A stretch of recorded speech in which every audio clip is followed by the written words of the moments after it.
یا بچیا ته پیاده روانې راځه چې په موټر سایکل دې کور ته بوځو. ته څوک یې چې ته ما په موټر سایکل باندې بوځې؟ یا بچیا زه ستا د پلار ملګری یم، ستا پلار په تا پسې رالیږلی یم، راځه چې کور ته دې بوځم. ته خو ما چېرته د خپل پلار سره نه یې لیدلی، ته څنګه زما پلار ملګری؟ بچیا کارېږه ما ستا مور ناجوړه وه نو ستا پلار ورسره هسپتال ته لاړو او مونږ یې ستا پسې راولېږلي یو. راځه چې بوځې ځمه راځه. زما مور څنګه ناجوړه ده؟ خو زما مور ناجوړه وي، ما ته به زما پلار ټلیفون کړی، ما ته خو زما پلار ټلیفون نه دی کړی. بچیا هغوی په ایمرجنسي کې دي، راځه چې ستا څه خوښ وي هغه به له لم واخلو او پیسې به له لم درکړو. راځه چې بودې ځو. زما پلار خو ما لاس رالي، زما هېڅ شي ته هم ضرورت نشتی. هیلکه ته ولې عزت کوې؟ دا به زه دې ځایونو ته بوځمه چې تا په خپل ژوند کې هم نه لیدلی. راځه چې چکر دې درکړمه راځه. زما پلار ما هر ځای ته چکر لی بوځي، زما هېڅ ځای ته هم ضرورت نشتی. لکه ماشومه ته خو د سره په خبره پوهېږې نه، زه ته یم راوخېږه ته نه راخېږې، چپه راوخېږه.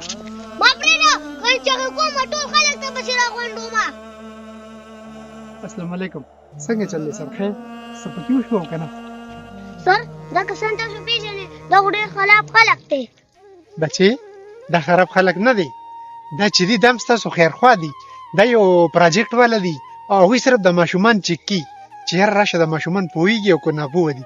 هسې نه چې سبا چاته یو غلط سړی پې ور واوړي او ماشومان چاته پټ نه کړي. نو بچیا موږ چې کوم کار کوو هغه دویم کي، ماشومان ته صرف پوه ورکړي چې یاره د ماشومان سبا چاته څوک ونه تښتي. سر دا خو ډېر ښه کار دی، دا هم ستاسو په شانتې استادان دي. او بچیا دا هم زموږ په شانتې استادان دي، خو بس صرف د دوی دا کار دی په ټولو سکولونو باندې دوی ګرځي او صرف د دې ماشومانو معلومات کي چې یاره دوی خو سبا څوک خطا کولی نه شي.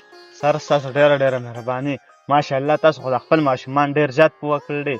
د سبق سره سره دغه شان پوه ولم پکار ده او سر تاسو د خپل کوشش دغه شان جاري ساتئ. بالکل سر موږ د خپل ماشومانو ټولو سره دغه شانتې خواري کوو، د سبق سره سره چې دی هغوی موږ پوه کوو. د ټولو خلکو په خدمت کې دغه غرض دی چې په هر سکول کې دغه شانتې پروګرام وي. نو مهرباني وکړئ تاسو په خپل سکولونو کې د سبق سره سره چې دی ماشومان دغه شانتې پوه هم کړئ، اصل چې د ماشومان په سبا څوک نقصان ورسي. کتونکو که دا ویډیو مو خوښه شوی وي نو د ټولو سکولونو والته زیات نه زیات شیر کړئ، زموږ د پیج سره فالو کړئ او چینل سبسکرایب کړئ. د الله په امان.